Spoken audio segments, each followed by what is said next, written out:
Hola, mi nombre es Marcelo Somarriba, profesor de la Facultad de Artes Liberales de la Universidad Adolfo Ibáñez, y en esta oportunidad vamos a hablar de la Ilustración. La Ilustración del siglo XVIII, el siglo de 1700, conocido comúnmente como el siglo de las luces. Cuando hablamos de luces, hablamos de la razón humana. La palabra ilustración viene de la palabra luz. ¿Bien?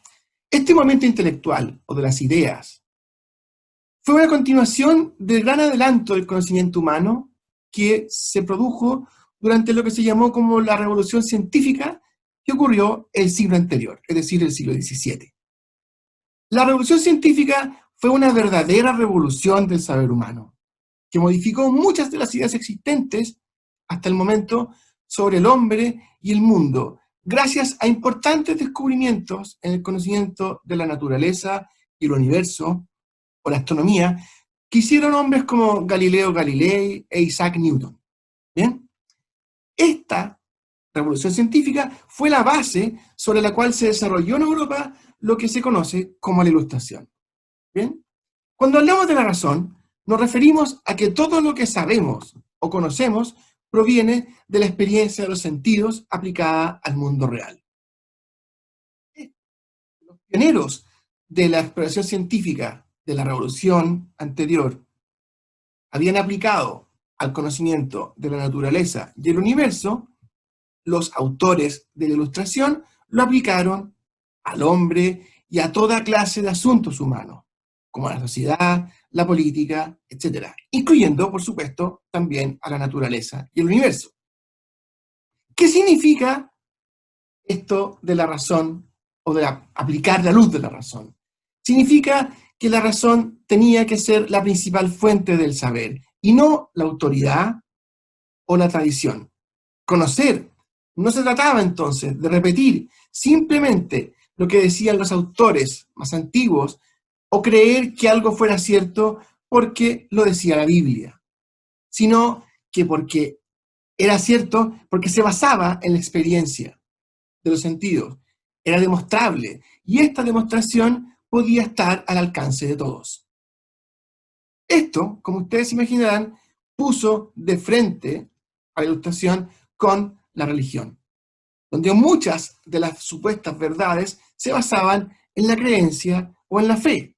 La Biblia, el libro sagrado, tenía no solamente respuestas para los dilemas o problemas morales, sino que también para toda otra clase de asuntos, incluyendo, por ejemplo, el origen del universo. ¿Bien? La Ilustración se desarrolló por una serie de autores. Se conocieron entonces como filósofos, usando la expresión en francés. Por eso podemos ponerle comillas a esta palabra filósofos. Para estos filósofos estaba muy bien que la Biblia tuviera enseñanzas morales. Lo que no les parecía muy correcto era que contuviera explicaciones para toda clase de asuntos. Comúnmente, cuando se habla de filósofos y de la razón, se cree que estos filósofos eran en su mayoría ateos. La verdad es que para muchos de ellos, Dios seguía siendo muy importante. El principal problema que había con Dios era encontrarle un lugar. Para muchos de ellos, la idea que existía era que Dios había creado el mundo y que lo había puesto en funcionamiento a través de una serie de reglas que eran perfectas y que no podían ser modificadas, ni por él, ni mucho menos por el hombre. Esto, naturalmente, se traducía en que los hombres, las personas, sacaban muy poco con rezar o pedirle a Dios que cambiara estas leyes.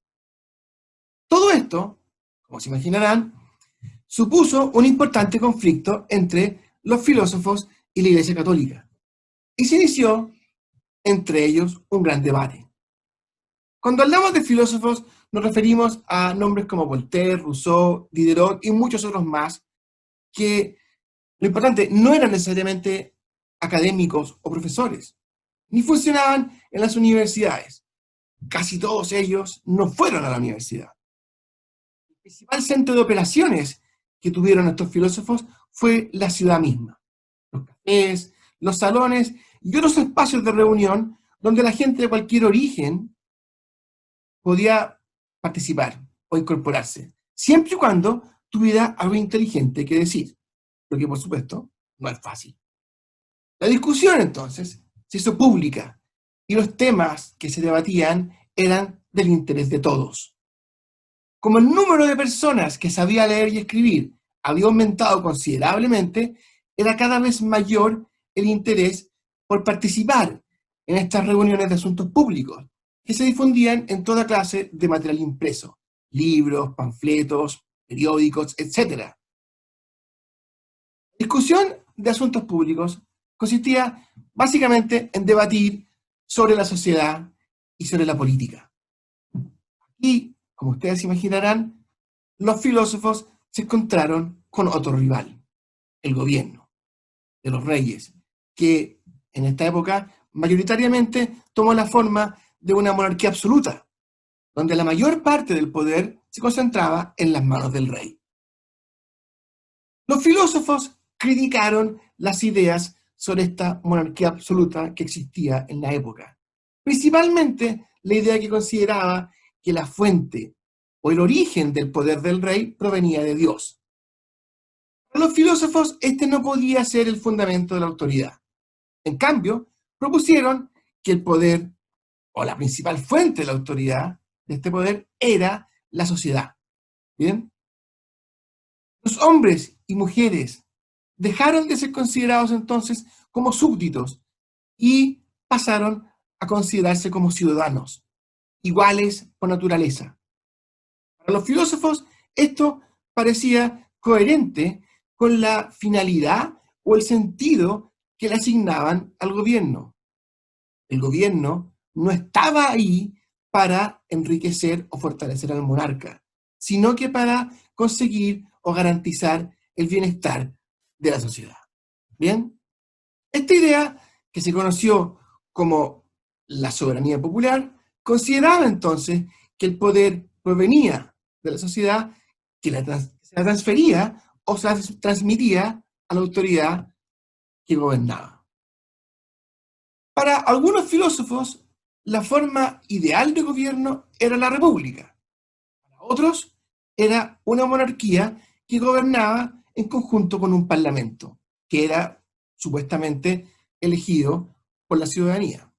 En cualquier caso, cualquiera sea la forma de gobierno que se estableciera, quien mandara o gobernara debía tener establecidas sus facultades y poder limitado.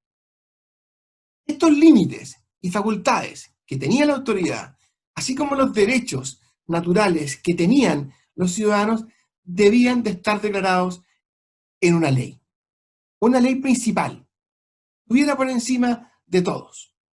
Esta ley era la Constitución. Uno de estos filósofos, el barón de Montesquieu, planteó que el poder político tenía que estar separado en tres áreas independientes, sin que ninguna de estas áreas interfiriera o entrara en el territorio de la otra. Estos tres poderes eran el poder legislativo, que formulaba las leyes y que estaba en el Parlamento, ¿cierto? El poder judicial, los jueces, que se encargaban de aplicar estas leyes y de sancionar a quienes no las cumplieran, y el poder ejecutivo, que era quien ejercía el gobierno, ¿cierto? Este era un modelo racional de gobierno. Se consideraba entonces como el mejor plan de organización que podía existir para un gobierno. Y hasta el día de hoy sigue siendo el ideal al que aspiran las democracias modernas. En resumen, lo que hemos visto podría resumirse en 4 puntos fundamentales. El primero, que el poder de la autoridad o del rey no proviene de Dios, sino que de la soberanía popular. Segundo, los ciudadanos tienen derechos naturales que deben ser respetados. Tercero, el fin del gobierno es el bienestar de los ciudadanos o de la sociedad completa. Y cuarto, los poderes políticos tienen que estar separados y permanecer dentro de su área, sin interferir en las de los demás. Muy bien, hemos terminado esta primera sesión.